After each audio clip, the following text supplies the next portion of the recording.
Buka Alkitab kita sama-sama. Hari ini kita masih dalam pembahasan kita tentang 33 bukti kesetiaan Tuhan dalam hidup kita. Sama-sama bilang sama saya, kesetiaan Tuhan saya sungguh sangat terbukti. Kenapa lemas-lemas? Sama-sama sekali lagi semangat. Sama-sama bilang kesetiaan Tuhan saya sungguh sangat terbukti. Yes, kesetiaan Tuhan saya sungguh sangat terbukti. Haleluya. Saudara-saudara yang ada di rumah masing-masing, ketik di live chat saudara, ya kan? Kesetiaan Tuhan saya sungguh sangat terbukti. Yeah, dan saya udah janji buat saudara 33 minggu kita akan deklarasikan, kita akan proklamasikan, kita akan nyatakan bahwa kesetiaan Tuhan saya sungguh sangat terbukti. Sehingga apapun yang terjadi, kita tahu dia Tuhan yang setia. Haleluya. Nah, dalam pembahasan ke-13 ini, atau maksud saya dalam pembahasan ke-16 ini, menarik karena salah satu bukti kesetiaan Tuhan, dia bukan cuma Tuhan yang berpangku tangan dan berharap hal-hal yang baik buat kita. Tapi bukti kesetiaan Tuhan, dia mengutus malaikatnya. Yang pertama, dia tahu kita dalam bahaya. Yang kedua, dia tahu kita harus melewati peperangan. Yang ketiga, dia mengerti kita gampang goyah. Dan yang keempat, dia tahu bahwa tanpa penjagaan sempurna pasukan malaikat Tuhan, kita tidak mungkin bisa bertahan. Nah, ini kita mau belajar hari ini. Klik. Mazmur 91, 10-13. Wah, pernyataan Alkitab ini dahsyat. Malapetaka tidak akan menimpa kamu. Dan tulah tidak akan mendekat kepada kemahmu. Taruh tangan kanan saudara di dada, sama-sama bilang malapetaka tidak akan menimpa saya. Dan tulah tidak akan mendekat pada keluarga saya. That's Bible. Itu Alkitab ngomong. Malapetaka tidak akan menimpa kamu dan tulah tidak akan mendekat pada kemahmu. Sebab, kenapa ada jaminan Tuhan? Iblis mau ngancurin kita. Iblis mau merusak keluarga kita. Iblis mau mengacaukan karir kita. Tapi Alkitab jamin malapetaka tidak akan menimpa kamu dan tulah tidak akan mendekat pada kemahmu. Dalam bagian lain Alkitab dikatakan satu utas rambut maupun tidak akan jatuh ke tanah tanpa izin Tuhan. Kenapa? Ada pasukan malaikat yang jaga. Lihat ayat 11. Sebab malaikat-malaikat akan diperintahkan kepadamu untuk menjaga engkau di segala jalanmu. Angels are real. Sama-sama bilang sama saya malaikat itu nyata. Sama-sama bilang sama saya malaikat itu nyata. Sama-sama bilang sama saya, malaikat itu nyata. Saudara yang di rumah masing-masing, ketik di live chat saudara, malaikat itu nyata. Angels are real. Why? Because the Bible tells so. But I couldn't see. Tapi saya nggak bisa lihat. I don't care. Otak saudara juga saya nggak bisa lihat. But real. Ya kan? Nggak harus apa yang tidak bisa saya lihat, it's not real. Tapi yang saya mau jelaskan buat saudara, whatever the Bible says, it's real. My God is a real God. Allah saya adalah Allah yang nyata. Sehingga apapun yang dinyatakan itu nyata. Makanya Alkitab bilang langit dan bumi boleh lenyap, tapi firman Allah tinggal tetap. Haleluya. Dikatakan apa? Malapetaka tidak akan menimpa kamu dan tulah tidak akan mendekat pada kemahmu. Why? Saya terlalu percaya the unseen world is a real world. Dunia yang tak terlihat tetap dunia yang nyata. Setan itu ada. Makanya ada manusia yang terlihat tapi kelakuannya kayak setan. Iya kan, kalau orang melakukan pemerkosaan bisa kelakuan kayak setan. Iya kan? Orang merampok. Orang punya istri tapi tertarik sama perempuan lain, kelakuan kayak setan gitu saudara-saudara.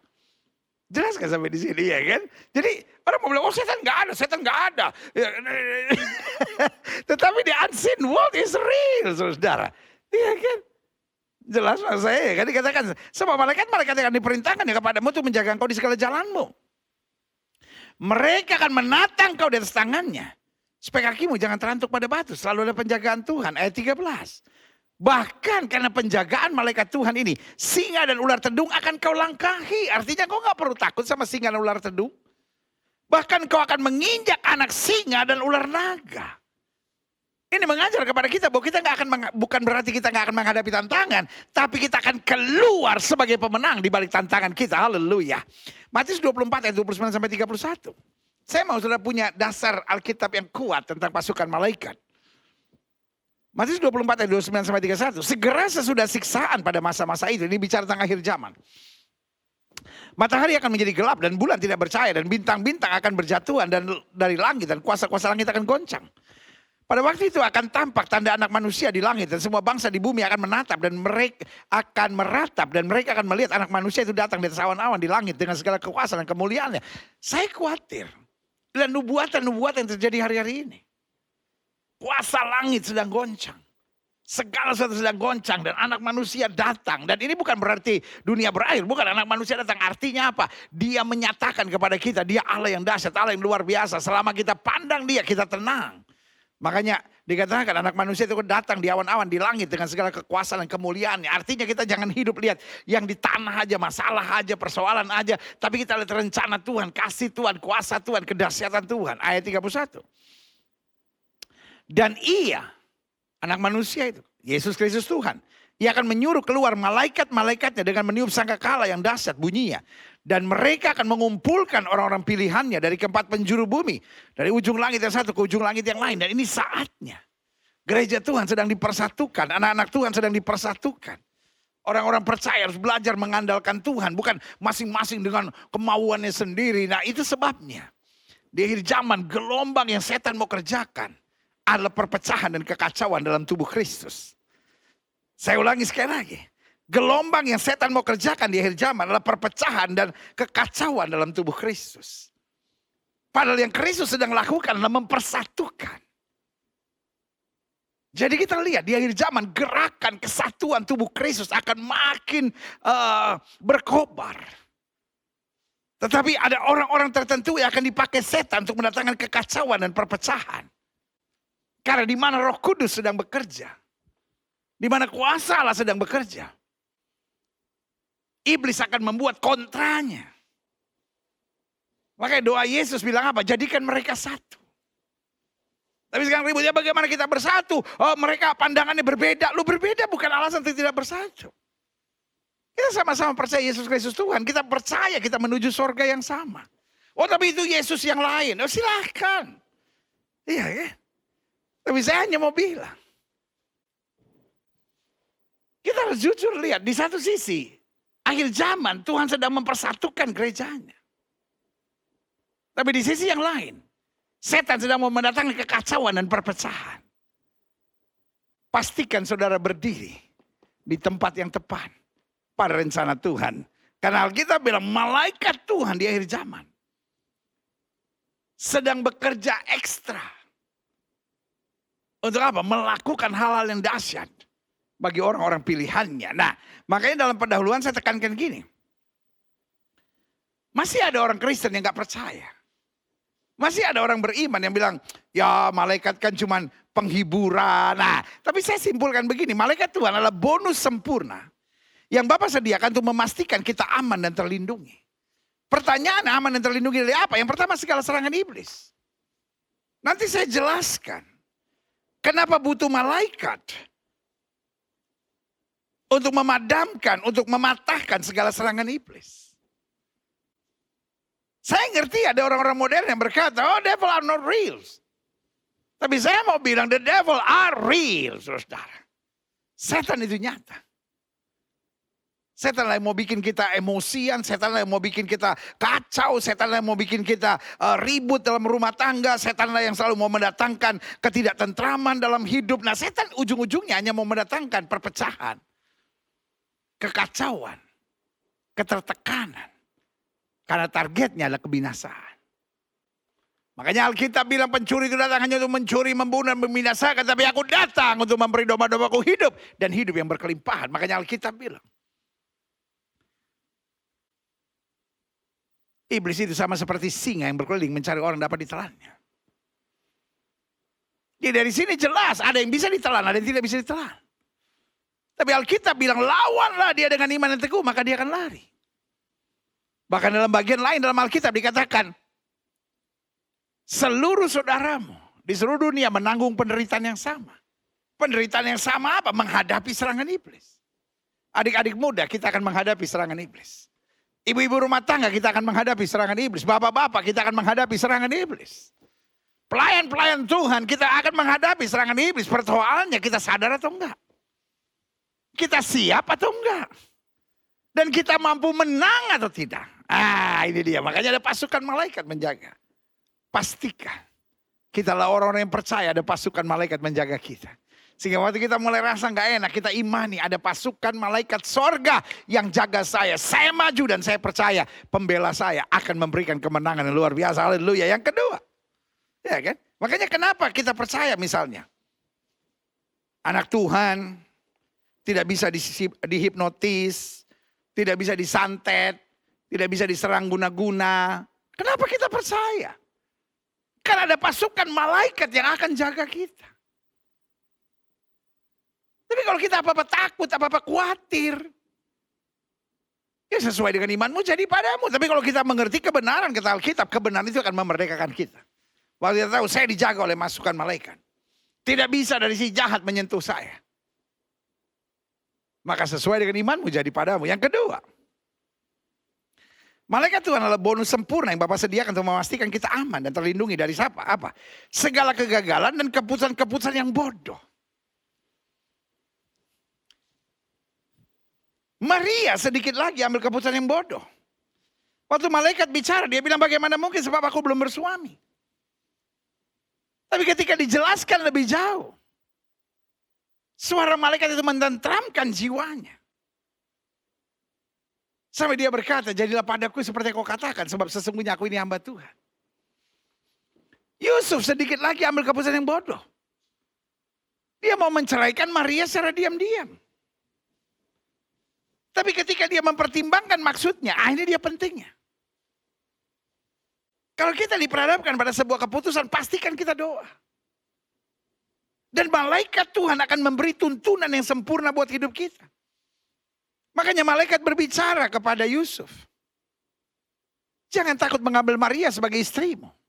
Sebab anak yang dalam kandungan adalah dari Roh Kudus.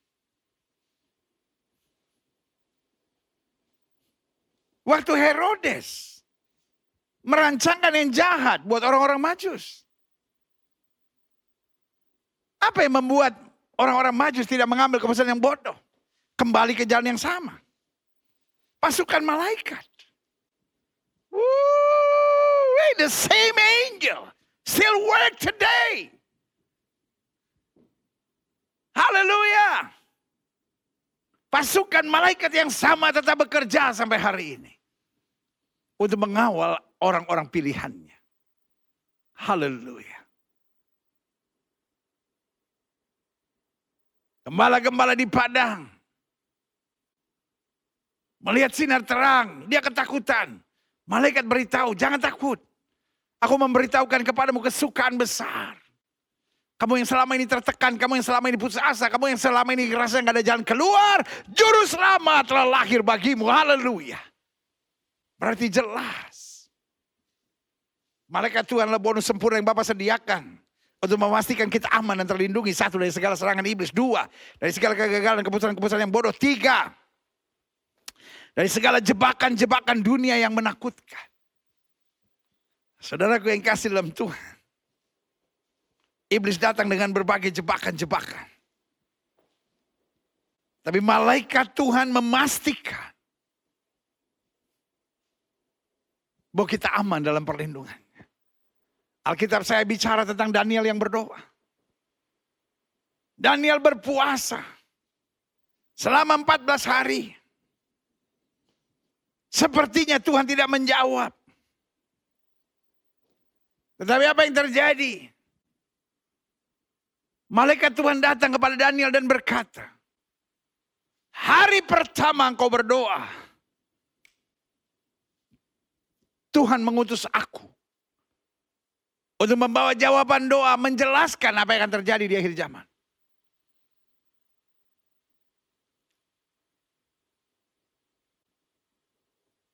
Tetapi ada penguasa Persia. Dan penguasa Persia ini bukan penguasa politik, tapi penguasa di udara Persia. Yang menahan jawaban doa itu. Yang menahan aku untuk datang. Yang menahan mujizat itu untuk terjadi. Dan Tuhan memanggil Mikael. Sebagai kepala pasukan perang sorga. Untuk berperang melawan penguasa Persia. Roh jahat di udara ini. Menghancurkannya dan melepaskan aku sehingga aku dapat membawa jawaban doa. Lihat saudaraku yang kasih dalam Tuhan. Disitulah maknanya pentingnya kehadiran malaikat. Karena at the unseen world. Di dunia yang tak terlihat ini. Ada banyak permainan-permainan jahat kuasa kegelapan. Tetapi ini yang saya percaya, pasukan malaikat. Memastikan kita aman dan terlindungi dari segala jebakan-jebakan dunia yang menakutkan. Karena kita tahu persis pasukan malaikat mengawal saya dan memberikan kepastian jalan keluar buat saya. Selanjutnya, malaikat Tuhan adalah bonus sempurna yang Bapa sediakan untuk memastikan kita aman dan terlindungi dari apa? Segala malapetaka dan mara bahaya. Alkitab bilang, malapetaka tidak akan menimpa kamu dan tulah tidak akan mendekat kepada kemahmu. Ada saja cara Tuhan menyelamatkan kita dari malapetaka. Makanya saya berdoa dan saya imani dan saya percaya. Anak-anak Tuhan Yesus yang sungguh-sungguh mengasihi Tuhan. Tidak perlu mati kecelakaan di pesawat, tidak perlu mati kecelakaan tabrakan, tidak perlu mati kecelakaan tenggelam. Lalu mungkin saudara bertanya, bagaimana dengan mereka yang mati kecelakaan? Apakah berarti hidupnya nggak benar? Oh, ini gak ada hubungannya dengan benar atau tidak benar. Bukan cara mati orang yang menentukan, tetapi cara hidup orang. Kita nggak usah membahas apa yang sudah terjadi. Kita pegang Roma 8 ayat 28. Allah turut bekerja dalam segala perkara untuk mendatangkan kebaikan. Tapi buat kita, boleh kan kita imani sesuatu yang baik? Kita pegang firman Tuhan, kok dasarnya firman Tuhan? Dasarnya bukan apa yang pernah terjadi dan kita nggak boleh menghakimi siapapun. Kita nggak bisa bilang, oh jadi yang matinya tenggelam itu ada dosa. No. Najis itu pemandangan seperti itu.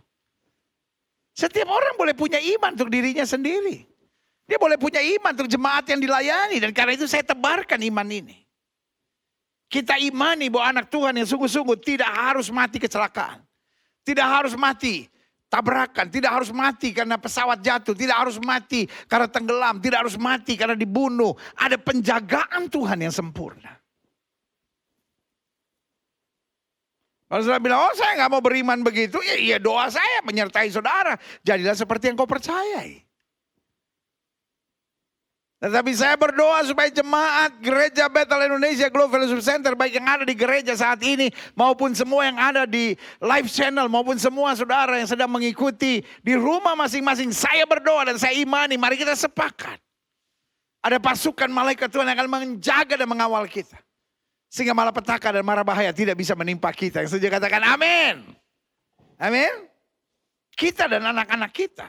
Kalau kita lihat kitab Ayub, ada pagar penjagaan Tuhan. Pagar penjagaan Tuhan ada apa? Pagar tembok? No. Pagar pasukan malaikat Tuhan. Haleluya. Klik selanjutnya saya pelajari. Malaikat Tuhan adalah bonus sempurna yang Bapak sediakan untuk memastikan kita aman dan terlindungi. Dari segala kejahatan-kejahatan dunia. Kita nggak akan terpengaruh. Karena pasukan malaikat menenteramkan kita. Dan kita juga tidak akan masuk dalam kejahatan dunia. Karena ada saja hikmat Tuhan, ada saja cara Tuhan. Yang harusnya mungkin kita masuk di situ pas kerusuhan. Yang kalau kita ada di situ akhirnya kita terseret pada narkoba. Kalau kita ada di situ kita terjebak pada sesuatu yang berbahaya. Nah Tuhan jauhkan kita lewat apa? Pasukan malaikatnya. Ya kan sama seperti apa yang dialami oleh orang-orang Majus. Kejahatan Herodes tidak bisa memancing orang-orang Majus untuk masuk dalam jebakan kecelakaan. Kejahatan dunia tidak bisa terjadi. Rancangan jahat dari raja tidak bisa membunuh Sadrak Mesach Abednego yang dibuang ke dapur api meskipun sudah dipanaskan 7 kali lipat karena ada pasukan malaikat yang jaga dia. Haleluya. Klik. Selanjutnya saya pelajari. Dalam Alkitab pada dasarnya, jadi kalau kita mau lihat struktur malaikat. Dalam Alkitab pada dasarnya ada 3 penghulu malaikat. Yang pertama Mikael. Siapa Mikael? Panglima peperangan dan pertahanan. Ini panglima sorgawi dari pasukan malaikat. Jadi yang urusan perang dengan kuasa setan, yang urusan perang untuk menyelamatkan kita dari bahaya itu Mikael. Makanya waktu Daniel berdoa, ada roh jahat penguasa Persia yang menahan. Tuhan mengutus Mikael. Dan kemudian Mikael harus berperang. Ya. Yang kedua, penghulu malaikat bernama Gabriel. Ini kira-kira pasukan kominfonya nih. Kalau zaman sekarang pasukan IT-nya nih, ya kan? Gabriel. Sebagian kasih nama lain, Jibril. Panglima pesan dan komunikasi. Yang memberitahukan kepada Maria, Gabriel. Yang datang kepada Yusuf, Gabriel. Dan kadang-kala pasukannya Gabriel diutus. Untuk menyampaikan pesan, untuk menyingkapkan hal-hal yang terselubung. Dalam mimpi, dalam banyak hal. Tuhan mulai jelaskan. Yang ketiga, Lucifer. Lucifer ini sebetulnya tadinya panglima dari segalanya. Panglima urusan dalam negeri, kerajaan sorga, termasuk urusan pujian, penyembahan. Dan kemudian jatuh. Menjadi Satan. Dalam Yeskiel dikatakan lambang kesempurnaan engkau. Tapi Lucifer mau jadi menyaingi Allah.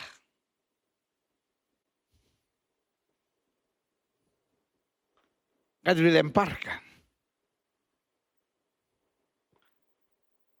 Makanya waktu Adam dan Hawa dibujuk. Masih pakai pola yang sama. Kalau kamu makan buah itu, kamu akan jadi seperti Allah. Jatuh juga. Banyak orang gak sadar kita perlu Tuhan, bukan kita perlu jadi seperti Tuhan. Ngerti ya? Kuasa diberikan supaya kita terus bergantung pada Tuhan. Pasukan malaikat mengawal kita supaya kita terus bergantung pada Tuhan. Bukan supaya kita pikir kita Tuhan. Ada banyak orang pikir dia Tuhan. Pokoknya kalau dia ngomong harus benar. Gak bisa salah. Iya kan? Pokoknya apapun yang dia ngomong harus benar. Astaga. Mesti kita sembah kah? Iya kan? Nah, makanya waktu Lucifer jatuh. Kata Alkitab, sepertiga dari pasukan malaikat Tuhan. Dalam kitab Wahyu kita seringkali baca. Misalnya kayak ular naga atau ekor naga kata Alkitab. Dengan roh perjinahan menyeret sepertiga. Kenapa sepertiga? Karena masing-masing punya pasukan sepertiga dari pasukan malaikat. Dan waktu Lucifer jatuh sepertiga ini dia seret, jelas ya. Makanya kenapa saya bilang, dalam menghadapi peperangan melawan setan kita perlu pasukan malaikat. Kenapa? Karena pasukan malaikat hafal betul cara kerja dan pola pikir dari Lucifer ini. Karena itu Michael dengan pasukannya, Mikael dan pasukannya menguatkan kita. Untuk memastikan kita lebih daripada orang-orang yang menang. Haleluya. Klik. Selanjutnya saya pelajari. Apa fungsi dan tugas malaikat di akhir zaman? Yang pertama, menjaga anak kecil. Kita tahu persis peluk anak-anak kita. Doakan mereka setiap malam dan yakinkan ada pasukan malaikat yang jaga. Kenapa? Dengar firman Tuhan. Matius 18 ayat 10, ingatlah. Jangan menganggap rendah seorang dari anak-anak kecil ini. Karena aku berkata kepadamu ada malaikat mereka di sorga yang selalu memandang wajah Bapakku yang di sorga. Yang pertama, kita selalu harus bimbing anak-anak kita dekat Tuhan. Jangan anak-anak kita cuman disuruh nonton iPad supaya sudah bisa santai. Jangan dong. Perkenalkan anak-anak kita pada Injil, kasih Tuhan. Dan yang kedua, jangan pertontonkan hal-hal yang kasar dan jahat kepada anak-anak saudara. Jangan ribut di depan anak-anak. Jangan pertontonkan kekasaran, kekerasan. Karena ada pasukan malaikat yang menjaga. Dan yang ketiga, jangan acuhkan anak-anak saudara. Makanya Alkitab bilang, jangan pandang rendah anak-anak ini, karena anak-anak ini yang punya kerajaan sorga. Tetapi selanjutnya jangan khawatir kalau terjadi sesuatu pada anak-anak saudara. Pastikan kau didik anak-anakmu yang baik. Pastikan kau doakan anak-anakmu dengan baik. Pastikan kau ucapkan berkat buat anak-anakmu dengan baik. Tapi kalau terjadi sesuatu pada anak-anakmu, gak usah khawatir karena ada pasukan malaikat yang menjaga dia. Kadangkala kita orang tua, kita pikir kita lebih hebat dalam menjaga anak-anak kita. Lebih daripada Tuhan. Saya bilang pasukan malaikat di sorga lebih hebat dalam menjaga anak-anak kita. Haleluya. Itu bukan berarti kita harus reckless. Tapi itu berarti kita harus percaya. Ada kekuatan lain yang juga menjaga anak-anak kita. Yang kedua, malaikat di akhir zaman fungsinya jelas menyampaikan berita. Coba kita lihat ayat ini, klik. Lukas 2 ayat 10-11. Lalu kata malaikat itu kepada mereka, jangan takut. Sebab sesungguhnya aku memberitakan kepadamu kesukaan besar seluruh bangsa. Hari ini telah lahir bagimu juru selamat, yaitu Kristus Tuhan di kota Daud. Nah saudaraku yang kasih dalam Tuhan, pertanyaan saya. Apakah hanya gembala-gembala yang akan mendapat berita ini? Apakah hanya Yusuf dan Maria yang mendapat berita ini? Apakah hanya orang-orang Majus yang akan mendapat berita ini dari malaikat? Jawaban saya tidak. Malaikat masih bekerja sampai hari ini.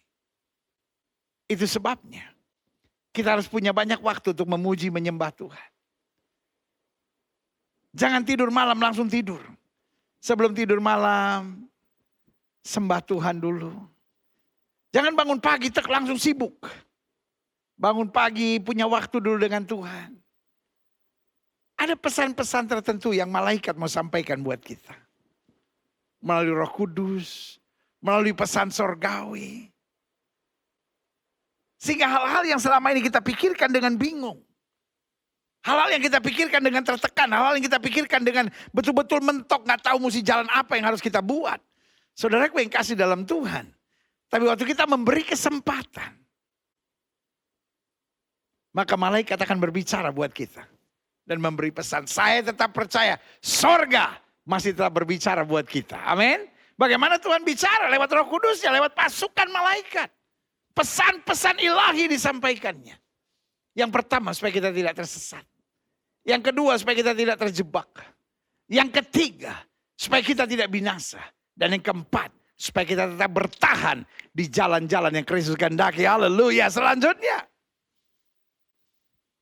Malaikat di akhir zaman. Yang ketiga. Mengawal dan menjaga kita. Klik. Ibrani 1 ayat 13-14. Dan kepada siapakah di antara malaikat itu pernah ia berkata, duduklah di sebelah kananku sampai ku buat apa? Musuh-musuhmu menjadi tumpuan kakimu. Bukankah mereka semua adalah, malaikat-malaikat ini maksudnya adalah roh-roh yang melayani, yang diutus.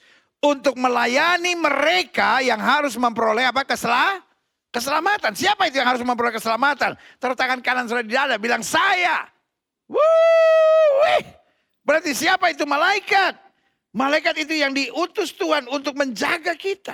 Makanya ayat 14 bilang bukankah mereka, bukankah para malaikat itu semua adalah roh-roh yang melayani. Yang diutus untuk melayani mereka, melayani kita yang harus beroleh keselamatan. Berarti orang-orang yang dipersiapkan Tuhan untuk menerima keselamatan. Makanya Alkitab bilang banyak yang dipanggil, sedikit yang dipilih. Semua dipanggil. Tapi hanya sedikit terpilih. Siapa yang terpilih? Orang yang meresponi panggilan.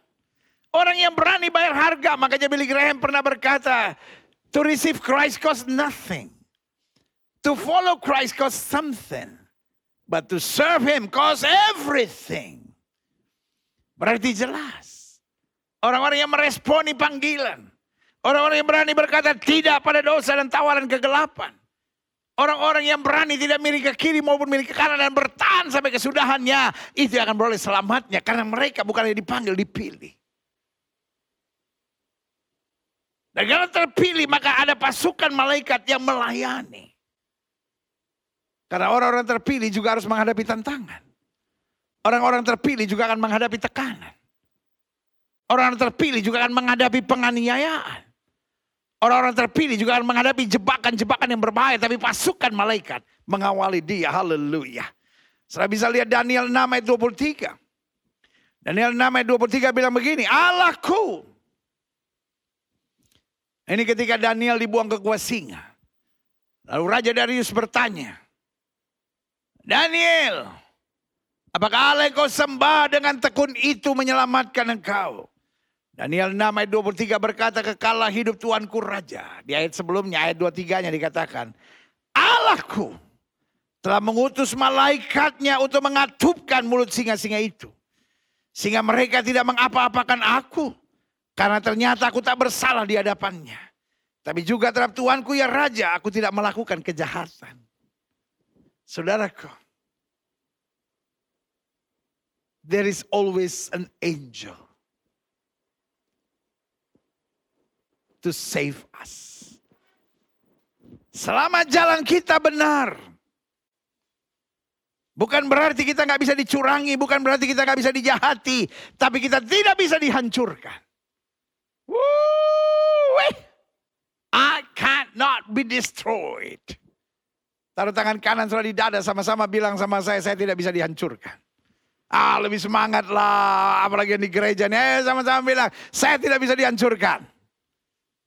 Lebih semangat, khususnya yang di gereja, ayo taruh tangan kanan di dada, sama-sama bilang, saya tidak bisa dihancurkan. Yeah, saya tidak bisa dihancurkan, haleluya, yeah. Saudara-saudara yang ikuti dalam ibadah, di rumah saudara masing-masing, ketik di live chat saudara. Saya tidak bisa dihancurkan, yes. Saya tidak bisa dihancurkan, yeah. Daniel bisa dibuang ke gua singa. Tapi malaikat datang katup mulut singa. Dan singa gak bisa berbuat apa-apa. Yang keempat, yang terakhir. Saya undang pemain musik maju ke depan. Malaikat di akhir zaman. Menguatkan kita untuk bertahan. Orang dunia cuma bisa nyanyi. Ku coba bertahan. Walau kadang sakit. Tapi anak Tuhan bukan coba bertahan. Anak Tuhan berdiri tegak dan berkata, aku lebih daripada orang yang menang. Karena Kristus yang mengasihi aku. Haleluya. Makanya bagian terakhir ini. Klik. Lihat ayat firman Tuhan ini. Lukas 22 ayat 43. Maka seorang malaikat dari langit menampakkan diri kepadanya. Untuk memberi kekuatan kepadanya. Yesus ketika menjadi sama dengan manusia. Dia mengosongkan diri dan menjadi sama dengan manusia. Di Taman Getsemani, tetes keringatnya sudah bercampur darah. Dia berkata, hatiku sangat sedih seperti mau mati rasanya. Karena beban dosa dunia akan ditangguk, ditimpakan, ditampung oleh dia. Ingat Yohanes Pembaptis pernah berkata, lihatlah anak domba Allah yang menanggung seluruh isi dunia. Dan tiba saatnya. Di kediaman Getsemani. Dia harus menanggung dosa isi dunia. Dia berkata, Bapa kalau boleh cawan ini lalu. Tapi biar bukan kehendakku yang jadi. Melainkan kehendakmu yang terjadi. Di saat-saat pergumulan itu. Ayat ini jelas. Maka seorang malaikat dari langit menampakkan diri kepadanya untuk memberi kekuatan kepadanya. Saudaraku, Tuhan bisa mengutus malaikat. Dan kadangkala engkau lagi susah, ada orang yang datang membantu saudara. Tanpa terasa, sebetulnya orang itu sedang menjadi malaikat bagimu. Engkau lagi susah, ada hamba Tuhan yang mendoakan engkau untuk menuntun engkau pada iman dan mujizat. Tanpa kau sadar hamba Tuhan itu menjadi malaikat bagimu. Saya masih tetap percaya dua hal. Ada malaikat yang terlihat. Tuhan pakai orang. Dengan cara Tuhan. Orang itu seperti malaikat yang diutus buat kita. Kita lagi jatuh. Orang itu datang untuk menguatkan kita. Kita lagi tersesat. Orang itu mengarahkan kita. Kita lagi berpikir untuk bunuh diri. Orang itu memeluk kita. dan mengingatkan kita tentang kebaikan Tuhan.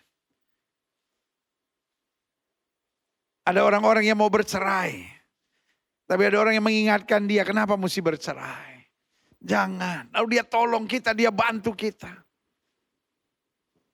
Tanpa terasa. Itu adalah malaikat kelihatan yang sedang Tuhan utus. Kita harus menghormati. Kita harus menghargai, kita harus mengingat, kita tetap harus mendoakan. Tapi kita pada dasarnya harus bersyukur kepada Tuhan karena itu malaikat yang Tuhan kirim. Pernahkah malaikat-malaikat seperti itu datang dalam hidup saudara? Jangan lupa tetap hargai, hormati, dan doakan. Karena malaikat-malaikat yang terlihat juga pasti pernah ada salahnya sama saudara. Jangan jadi orang yang lupa diri. Pernah ditolong. Hanya karena ada satu kesalahan kecil atau ada satu persoalan kecil. Sudah kepahitan, benci, dendam. Aduh. Saudara nggak ingat. Orang itu pernah jadi malaikat yang menyelamatkan saudara. Orang itu pernah jadi malaikat yang mengulurkan tangan bagi saudara. Belajar menghargai dan menghormatinya. Tetapi saya juga percaya. Masih ada malaikat-malaikat yang tidak terlihat. Yang meyakinkan kita. Bahwa saya tidak sendiri. Melewati apapun. Saya lebih daripada orang-orang yang menang. Adik-adik muda. Ada pasukan malaikat yang menjaga engkau. Tetap tenang. Tetap berjalan di jalan Tuhan. Bapak-bapak, ibu-ibu yang saya kasihi dalam kasih Kristus. Badai demi badai yang harus kita lewati. Ada pasukan malaikat yang menjamin kita. Sampai Alkitab berani tegas katakan. 1.000 boleh rebah di sisi kirimu. 10.000 boleh rebah di sisi kananmu. Tapi itu tidak akan menimpamu. Pastikan hari ini. Kita izinkan pelayanan malaikat. Membimbing kita, menjamin kita, menuntun kita, menjaga kita, menguatkan kita. Untuk kita selalu ada di jalan-jalan Tuhan.